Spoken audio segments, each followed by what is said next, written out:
Hello and welcome. This is T-Minus Today. My name is Dave, and today we're going to be talking about what's been circulating on the web, mostly related to GPU news. So GPUs are going to be coming out fairly soon, as you can see. NVIDIA.com has come up with this ultimate countdown, 21 days, 21 years before we enter the future. So this is going to be an event that's going to be happening on September 1st. So Jensen is going to be doing this event, and it's expected that new graphics cards are going to be released here. And what we're looking at is the RTX 30 series. Now, 21 days, 21 years, some people have speculated that it's like the 2190. That doesn't really make sense to me. I think it's going to be we have the 2080, 2080 Ti currently, and I think the 3080, 3080 Ti, 3090 series is what it's going to be called. We'll see. That's kind of speculation, but there's a countdown here. You can definitely throw it on your Google Calendar or whatever. Just go to this NVIDIA.com GeForce special event, and you can check it out for yourself if that's something that's interesting to you.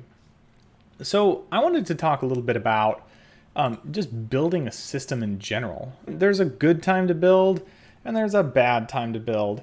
And some argue that it's never a bad time to build. Whenever you need to build a PC system, there's always something new on the horizon. There's no sense in waiting. Just go ahead and build it. And that's a very good philosophy to live by. Just build it. But if you're on the cusp of having 30 to 40% additional performance for around the same price, it's probably good to wait 30 days, 60 days to get those graphics cards to come out. And that's where we are right now. From a CPU standpoint, yeah, let's buy that CPU. From a motherboard standpoint, we have 550 series motherboards that are out. Let's go ahead and do that. From RAM's cheap, storage is fairly inexpensive. Graphics cards, it's the only thing I would hold out on right now. Let's wait, see what these next generation graphics cards come out, and then we can go from there. So this is a build that I would do if I were building here, and we can talk about the different specs. So for the CPU, I would go for the AMD Ryzen 7 3700X. It's an 8-core processor. Now, this isn't necessarily the best budget CPU you can purchase, so I'd say the 3600 is honestly the best value right now. But with all the new consoles coming out, they're all going to be 8-core 16-thread. So I would argue that just having 8 cores would be kind of future-proof, right? Developers are going to be making games for 8 cores and potentially 16 threads. So that argument seems to work in my mind. Whether that's the case going forward, who knows? But that's the way I'm thinking about it at the moment. Still, clock speed is kind of king.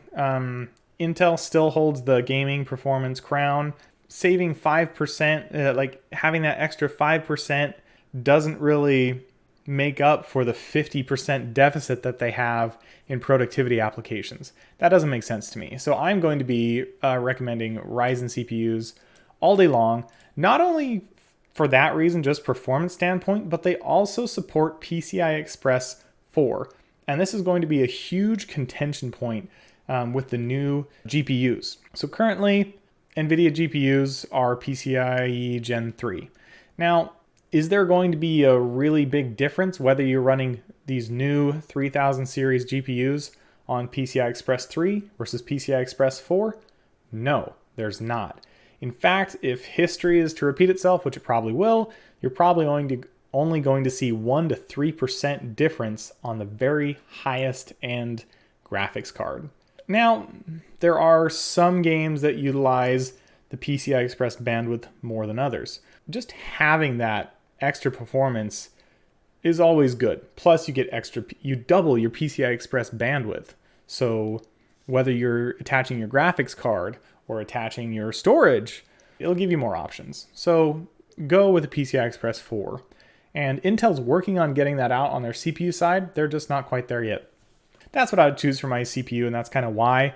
From a motherboard standpoint, I picked the ASRock B550M Pro 4 motherboard. Now this has USB Type-C and Type-A up to 10 gigabits per second on board, which is pretty cool.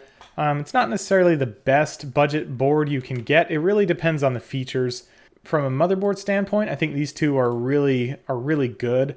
I pulled these from Hardware Unboxed. They did some really good comparisons between the VRM temps on different types of motherboards, and these two seem to be pretty good boards. So go check Hardware Unboxed out. They actually did all the work, and they deserve your views or whatever. Anyway, so the ASRock B550 Pro 4, that's going to give you your USB Type-C functionality. If you need something with Wi-Fi, get the B550M Pro VDH Wi-Fi from MSI. Really good value there. Comes with Wi-Fi. It's actually cheaper than the B550M Pro 4. So if you don't necessarily need that USB Type-C, if you only want that 5 gigabits per second USB Type-C without an add-in card, go with that. But you can get the B550M, the Wi-Fi one from MSI, and then you can just throw in a USB Type-C add-in card into the PCI Express slot. It's not like you can't have USB Type-C with that motherboard. You just might have to spend another $40 to get it. Memory's cheap. You might consider getting 32 gigabytes worth of memory if you do any sort of like video editing or something. 16 gigs works for now. It's only $60. Go ahead and pick up some fast RAM, DDR4 3600. Pretty sweet. Now for storage, I debated whether I wanted to go for PCI Express 4 or PCI Express 3 here. I decided to go for PCI Express 3 because you still get that very fast throughput. You're still getting like 2200 megabytes per second throughput. And you don't have to pay the PCI Express 4 tax. Now in the event in a couple years down the road that games require that extra power, you can simply purchase another SSD then. Prices will have dropped.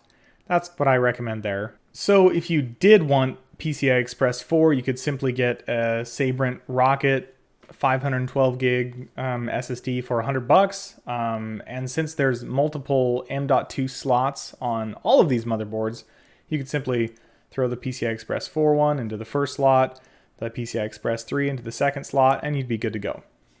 A video card. If you had to buy a video card now, you kind of get what you pay for.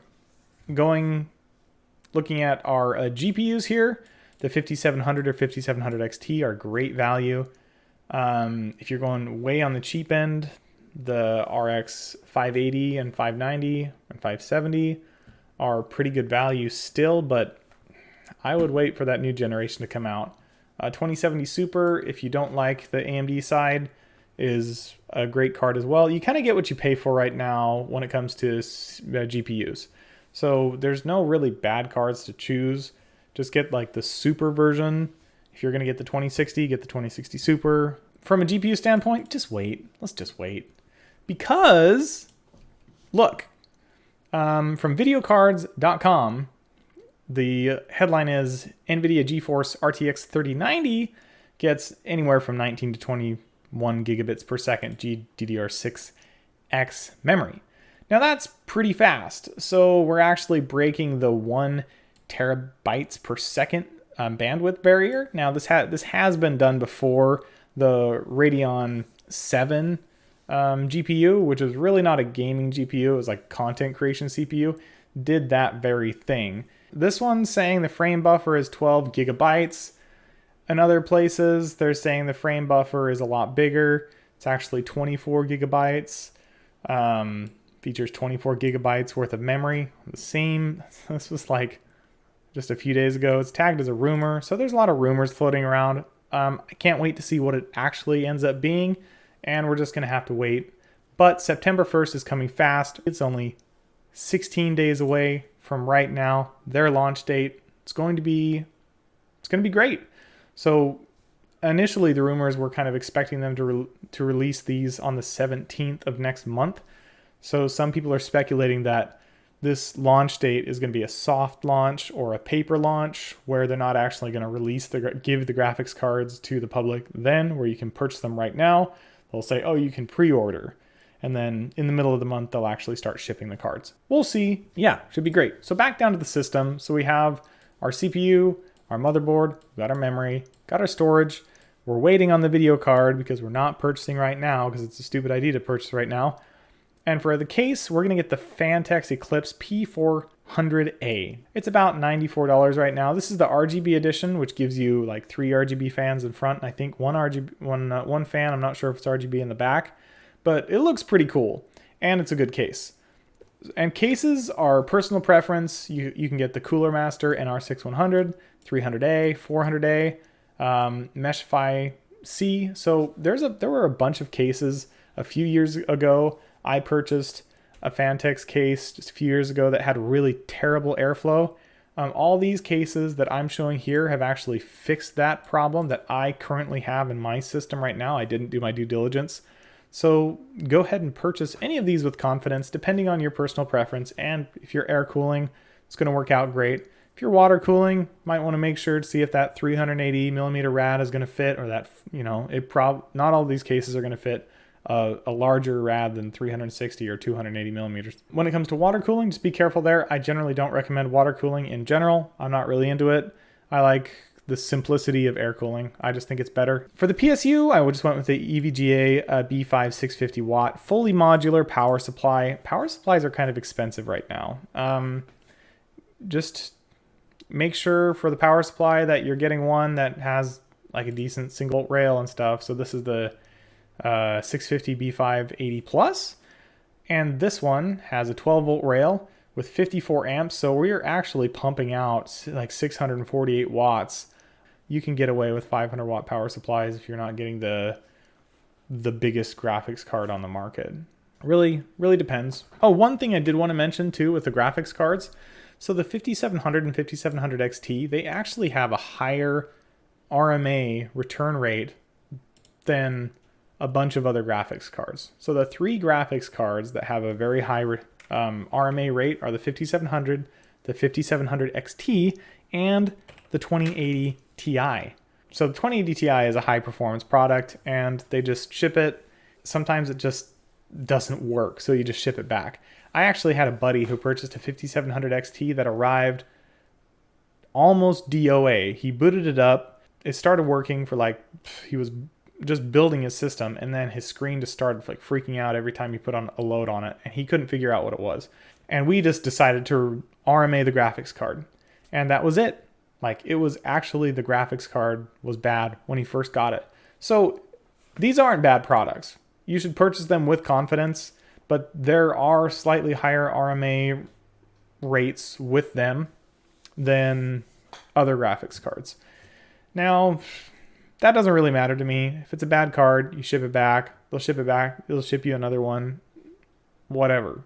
If you're worried about it, just purchase it on Amazon, and they'll ship it back and forth for free. Not a big deal. That's kind of all I had for today. I just wanted to let you guys know that we have new graphics cards coming out on September 1st.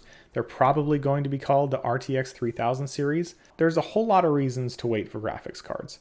The main reasons are you're going to get that PCI Express Gen 4, you're going to get more performance for your dollar, and you're going to get ray tracing support on NVIDIA's side and on AMD's side. So NVIDIA already has ray tracing support, I know, but that was kind of like a preliminary ray tracing, here's what ray tracing could be. And the only card that really could do ray tracing well was the 2080 Ti, which cost $1,200. A little expensive. This next generation is probably going to double the ray tracing performance across the board. And you can actually play games with ray tracing on. And ray tracing isn't just a gimmick. This is something that is going to stay. I completely agree with Jay's 2 cents here, where people are going to implement it into all of their games. It's going to be easier to use. This is tech that we're going to implement in the future, and it's easy to implement. It's not something they have to spend a lot of time working on to get it right. If you want to do ray tracing, you just let the graphics card calculate it and just go. And that's going to be that's the future. If you don't get anything else out of this video, just remember, wait till September 1st, at least, before thinking about purchasing a graphics card. Let's figure out what exactly the graphics cards are going to look like in the future, and then let's wait for third-party benchmarks. And once that's out, a month and a half, 2 months, let's go build that new PC of yours. So this PC ended up being around $1,200. I guess $1,300, with all of the bells and whistles. And this is something that I would purchase in the future. From a graphics card standpoint, this is a little too much graphics card for me. I'm still running on 1080p and I don't need a whole lot of high settings. I do like my high refresh rate, but I'm not going to be running like on a 1440p 165 hertz monitor anytime soon. I don't think. They're just a little too far out of my price range, but I would love to. So that's it for me. Thanks for watching, and I'll see you next time.